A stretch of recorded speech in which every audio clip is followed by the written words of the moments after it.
सर्वात पवित्र असणाऱ्या हिंदू धर्मशास्त्राप्रमाणे सोमवारी सूर्यास्तापूर्वी येणाऱ्या अमावस्येला सोमवती अमावस्या असं म्हटलं जातं।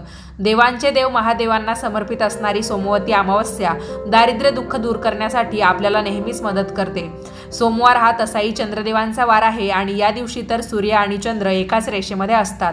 असं हे सोमवती अमावस्येचं विशेष पर्व आपल्याला विशेष पुण्यफल प्रदान करणारं ठरणार आहे।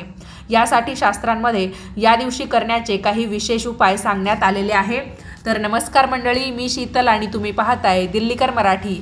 सोमवारी पहाटे म्हणजेच रविवारच्या उत्तर रात्री 4:01 अमावस्या लागणार असून मंगळवारी पहाटे अर्थात सोमवारच्या उत्तर रात्री 3:56 ही अमावस्या संपेल। उदय तिथीनुसार सोमवारचा दिवस आपल्याला अमावस्येचा म्हणून पाळायचा आहे। हा व्हिडिओ तुम्ही संपूर्ण पहा। या व्हिडिओत तुम्हाला सोमवती अमावस्येची संपूर्ण माहिती आणि काही विशेष उपाय सुद्धा मिळून जातील। व्हिडिओ पाहत असताना सर्वांनी कमेंट्समध्ये लिहा ओम नमः शिवाय। चला तर मग व्हिडिओला सुरुवात करते। सरत आलेलं 2024चं वर्ष तसं शनीचं वर्ष होतं। यंदा मंगळवारी अर्थात 31 डिसेंबर 2024 रोजी शनीच्या आधिपत्याखाली असणाऱ्या या वर्षाचा शेवट होणार आहे। सोमवारी 30 डिसेंबर 2024 रोजी मार्गशीर्ष महिन्याचा शेवटचा दिवस असणार आहे। खास करून महाराष्ट्रामध्ये हा दिवस वेळा अमावस्या म्हणून साजरा केला जातो। कर्नाटकच्या सीमेवर महाराष्ट्रातली जी गावं किंवा शहरं आहेत तिथे शेतीमध्ये हा उत्सव साजरा केला जातो। जे शेतकरी आहेत ज्यांच्याकडे शेतजमिनी आहेत आणि ते त्याच्यामध्ये पिकं घेतात तर मग काळ्या आईला या दिवशी नैवेद्य दाखवण्याचा हा दिवस असतो। आणि भलेही आपण त्या भागातले नसू, आपला जिल्हा, आपलं गाव, आपला तालुका यापासून खूप दूर असेल तरी पण जे शेतकरी लोक आहेत त्यांनी या दिवशी आपल्या शेतीला, शेतजमिनीला नैवेद्य अवश्य दाखवावा। आपली काळी आई आपल्यासाठी एक प्रकारची लक्ष्मी आहे किंवा ज्या शेतीमध्ये आपण नेहमीच पिकं घेतो, ज्याद्वारे आपलं पोट भरतं, आपण जी काही अन्नधान्य त्यामध्ये पिकवतो तर मग बराचसा फायदा आपल्याला त्यातून होतो। तर तिच्याप्रती कृतज्ञता व्यक्त करण्यासाठी आपल्याला आपल्या शेतजमिनीमध्ये म्हणजे आपण जो काही दररोजचा स्वयंपाक करतो तो असेल तर तो किंवा दही भात बनवून त्याचा नैवेद्य तुम्हाला तुमच्या शेतजमिनीमध्ये ईशान्य कोपऱ्याला ठेवता आलं तर पहा, नाहीतर मग तुम्ही कोणत्याही एका कोपऱ्याला किंवा शेतीमध्ये मधोमध तो नैवेद्य ठेवून देऊ शकता, जेणेकरून शेतीमध्ये जे काही जीवजंतू राहतात त्यातले बरेचसे आपल्या पिकांसाठी सुद्धा उपयोगी ठरतात। तर मग त्यांना तृप्त करण्यासाठी, संतुष्ट करण्यासाठी म्हणून तुम्ही शेतजमिनीला या दिवशी नैवेद्य अवश्य दाखवावा। ज्योतिषशास्त्राच्या दृष्टीने सुद्धा ही अमावस्या अत्यंत महत्त्वाची ठरणार आहे, कारण खूप मोठा संयोग या दिवशी हा घडून आलेला आहे की ही अमावस्या मूळ नक्षत्रावर आलेली आहे। मूळ नक्षत्र हे केतूचं नक्षत्र आहे आणि केतू ग्रह धर्माची ध्वजा फडकवणारा ग्रह आहे। केतूची 3ही नक्षत्र 1 या अंकाखाली येतात। त्यातलं पहिलं नक्षत्र हे अश्विनी, दुसरं नक्षत्र मघा हे 10व्या क्रमांकाचं नक्षत्र आहे आणि तिसरं नक्षत्र आहे मूळ हे 19 क्रमांकाचं नक्षत्र आहे। तिन्ही अंक हे सूर्याच्या प्रभावाखाली येतात। सूर्य हे पितृगणाचे आदिदैवत आर्यमा आहेत आणि पितृदोषांमध्ये राहू आणि केतू यांचं प्राधान्य असतं। राहू हा वडिलांच्या बाजूने आजोबाचा कारकग्रह आहे तर केतू हा आईवडिलांचा कारकग्रह आहे। म्हणजे राहू केतूपैकी कोणताही ग्रह जास्त बिघडलेला असेल तर त्यावरून कोणत्या बाजूने पितृदोष आलेला आहे हे आपल्याला कळू शकतं। मूळ नक्षत्राबाबत सांगायचं झालं तर हे आद्य नाडीचे श्वान योनीचे राक्षसगणाचे नक्षत्र आहे। या नक्षत्राच्या प्रसन्नतेसाठी राळ या वृक्षाची पूजा करावी आणि लोखंडाचं दान करावं। याची देवता निवृत्ती आहे आणि ही देवता फारच उग्र देवता मानली गेलेली आहे। हे अधोमुख नक्षत्र आहे, हे सुलोचन दृष्टीचे नक्षत्र आहे, त्यामुळे या नक्षत्रावर हरवलेली वस्तू सापडत नाही, कारण हे जलतत्वाचे नक्षत्र आहे। याची तीक्ष्ण अशी संज्ञा आहे। केतूच्या प्रसन्नतेसाठी रस्त्यावरील काळ्या रंगाच्या भटक्या श्वानाला म्हणजेच काळ्या कुत्र्याला तेल लावलेली भाकर आपण या दिवशी खाऊ घातली तर आपला केतू ग्रह शांत होतो आणि पितृदोष असतील तर तेही निघून जातात। तर तुम्हाला काय करायचं आहे, या दिवशी संध्याकाळी किंवा दिवसभरात कधीही, जोपर्यंत अमावस्येचा काळ आहे त्या वेळेत कधीही काळ्या रंगाच्या कुत्र्याला खास करून तुम्ही तेल लावलेली भाकर किंवा चपाती खाऊ घालू शकतात। आणि काळ्या रंगाचं कुत्रं तुम्हाला समजा मिळालं नाही तर ज्या रंगाचं कुत्रं असेल, पण आपल्याला मेन म्हणजे श्वान, तर श्वान या प्राण्याला तेल लावलेली भाकरी या दिवशी खाऊ घालायची असते आणि त्याला खूप महत्त्व असतं।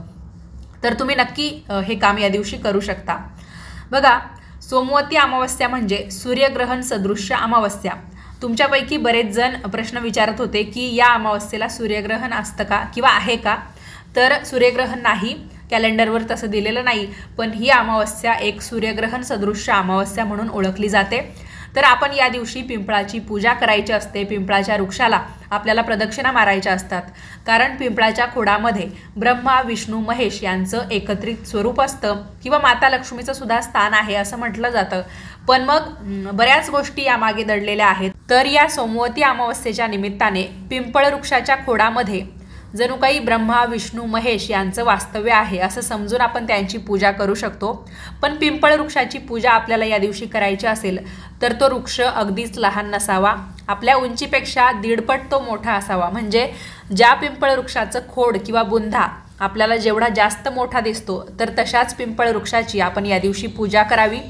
गेल्यानंतर सर्वप्रथम आपल्याला त्या पिंपळ वृक्षाला मिठी मारायची असते, कारण पितृगणांच्या शांतीसाठी खास करून आपण या दिवशी त्यांची पूजा करतो। तर या पिंपळ वृक्षाला मिठी मारायची म्हणजेच काय, एक प्रकारे स्पर्श करायचा, नमस्कार करायचा।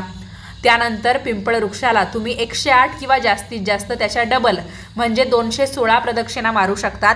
आणि एवढ्या जर शक्य झाल्या नाही तर तुम्ही कमीत कमी 15 का होईना प्रदक्षिणा या पिंपळ वृक्षाला मारून घ्या। त्यानंतर तुम्हाला काय करायचं आहे, पिंपळ वृक्षाच्या मुळाशी एक दिवा लावायचा आहे। शक्यतो पिंपळाची ही पूजा आपल्याला दुपारी 12 वाजेच्या आतच करावी लागते, पण तुम्हाला काही कारणांनी उशीर झाला किंवा जमलं नाही तर संध्याकाळी सूर्यास्त होण्याच्या आत तुम्ही कधीही हे काम करू शकता। जसं की मी तुम्हाला सांगितलं, आपण पिंपळाच्या वृक्षाखाली गेल्यावर सर्वात प्रथम त्याला एक घट्ट मिठी मारू शकतो किंवा स्पर्श करून नमस्कार करू शकतो। त्यानंतर 108 किंवा 216 आणि एवढ्या जर शक्य नसतील तर कमीत कमी 15 का होईना प्रदक्षिणा अवश्य माराव्या। आपल्या पितरांच्या शांतीसाठी प्रार्थना करावी। त्यानंतर पिंपळ वृक्षाखाली आपल्याला एक दिवा किंवा पंती प्रज्वलित करायची आहे। घरून निघताना अजून 1-2 वस्तू आपल्याला या न्यायच्या आहेत की तांब्याच्या तांब्यात पाणी भरायचं, त्याच्यामध्ये 1 चमचाभर शक्यतो गाईचं दूध टाकायचं, काळे तीळ त्या दूध मिश्रित पाण्यामध्ये मिसळायचे आणि एक पांढरं फूल सुद्धा त्यामध्ये टाकून न्यायचं आणि हे पिंपळाच्या वृक्षाला आपल्याला अर्पण करायचं आहे। म्हणजेच दूध मिश्रित पाणी, काळे तीळ, पांढरं फूल हे सगळं असणारं जे काही मिश्रण आहे ते आपल्याला एक प्रकारे पिंपळाच्या वृक्षाला घालायचं आहे। आता पुन्हा आपण आपल्या पितरांच्या शांतीबद्दल किंवा आपली जी काही इच्छा आहे ती तिथे मांडू शकतो, मागू शकतो। जणू काही ब्रह्मा विष्णू महेश या तिघांकडे तुम्ही हे मागणं मागताय, तर अशा पद्धतीने प्रार्थना करायची। आणि आपल्याला तिथे एका विड्याच्या पानावर, म्हणजे ज्याला आपण खाऊचं पान, नागवेलीचं पान म्हणतो, तर या पानावर 7 कापूरवड्या, 7 फुलासह असलेले लवंग जे आपल्या मसाल्याच्या डब्यामध्ये असतात तेच घरून घेऊन जायचे।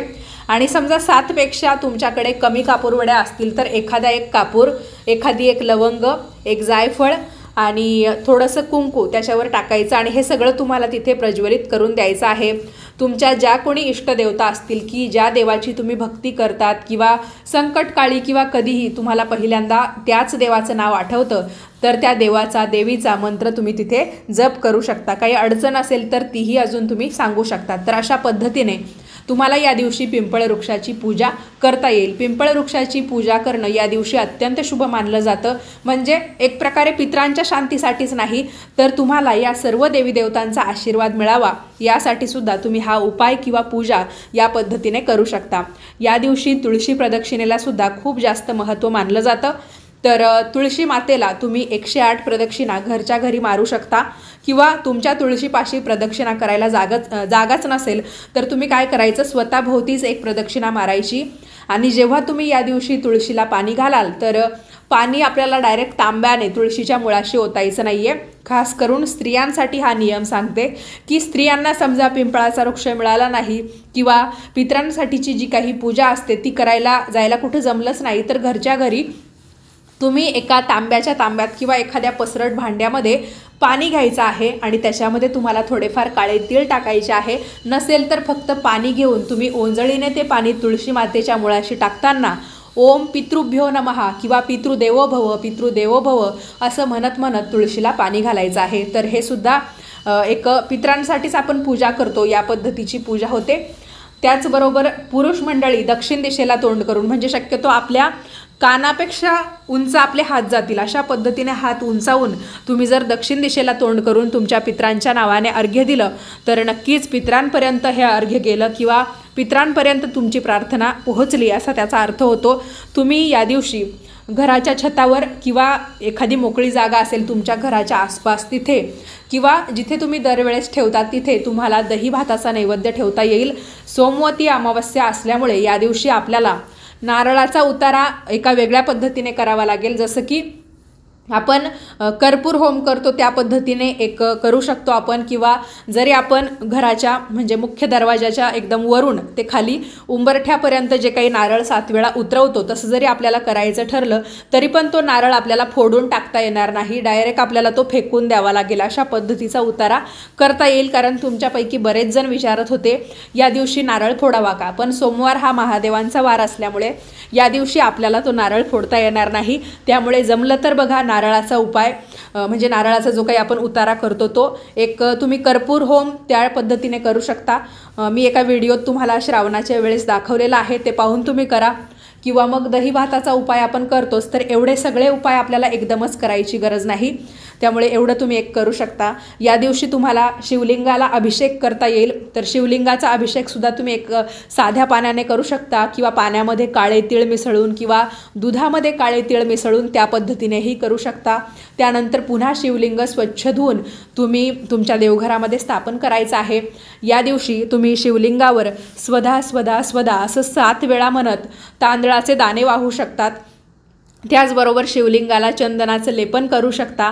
चंदनाचं लेपन केल्यामुळे सुद्धा आपल्या संपूर्ण घराला शांती लाभते, पितृदोषापासून सुद्धा आपलं रक्षण होतं असं म्हटलं जातं, धार्मिक मान्यता आहेत या सगळ्या। तर तुमचा महादेवांवर भक्तिभाव असेल किंवा महादेवांवर श्रद्धा असेल तर तुम्ही हे काम नक्की करू शकता।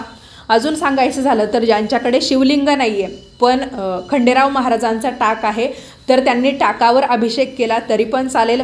आता चंपाषष्ठी जी असते ती किती महत्त्वाची असते त्या पद्धतीने सोमवती अमावस्यासुद्धा खंडेराव महाराजांसाठी एक पूजा करण्याचा दिवस या म्हणून महत्त्वाची मानली जाते। तर खंडेराव महाराजांच्या टाकावर आपण भंडारा वाहू शकतो।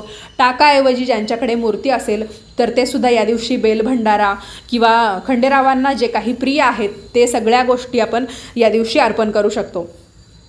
बघा आपल्याला या दिवशी तळीसुद्धा भरता येईल, कारण सोमवार आहे, सोमवती अमावस्या आहे। महादेवांना जसं आपण पूजतो त्याचप्रमाणे खंडेराव महाराज म्हणजे काय मार्तंड भैरव आहेत, तर त्यांची पूजासुद्धा आपल्याला या दिवशी करता येते। ज्यांना मार्गशीर्ष महिन्यामध्ये पौर्णिमेला किंवा चंपाषष्ठीचा जो काही कालावधी होता तेव्हा तळी भरायला जमलं नाही, एखाद्या रविवारी जमलं नसेल तर हा एक शेवटचा दिवस असणार आहे मार्गशीर्ष महिन्यातला, तर तुम्ही खंडेराव महाराजांची तळी या दिवशी भरू शकता। तुम्हाला या दिवशी तुमच्या घरातील सर्व व्यक्तींची नजर उतरवायची असेल तर तुम्ही मिठाने किंवा मोहरीने नजर उतरवू शकता। आणि जे काही आपण नजर उतरवलेलं साहित्य असतं तर मग मोहरी असेल तर ती कचऱ्यात टाकून द्यायची आणि मीठ असेल तर पाण्यामध्ये सोडून द्यायचं, या पद्धतीचे उपाय करता येतील। मंडळी तुम्हाला सोमवती अमावस्येच्या बाबतीत अजून काही प्रश्न असतील तर मला कमेंट्समध्ये नक्की विचारा। हा व्हिडिओ तुम्हाला कसा वाटला तेही सांगा, आणि याच पद्धतीचे नवनवीन माहितीचे व्हिडिओ पाहण्यासाठी आजच आपल्या दिल्लीकर मराठी या यूट्यूब वाहिनीला सबस्क्राईब करा। आपण भेटूयात पुढच्याच नवीन व्हिडिओमध्ये, तोपर्यंत सर्वांनी काळजी घ्या। हा व्हिडिओ पाहिल्याबद्दल तुम्हा सर्वांचे खूप खूप धन्यवाद आणि नवीन वर्षाच्या हार्दिक शुभेच्छा।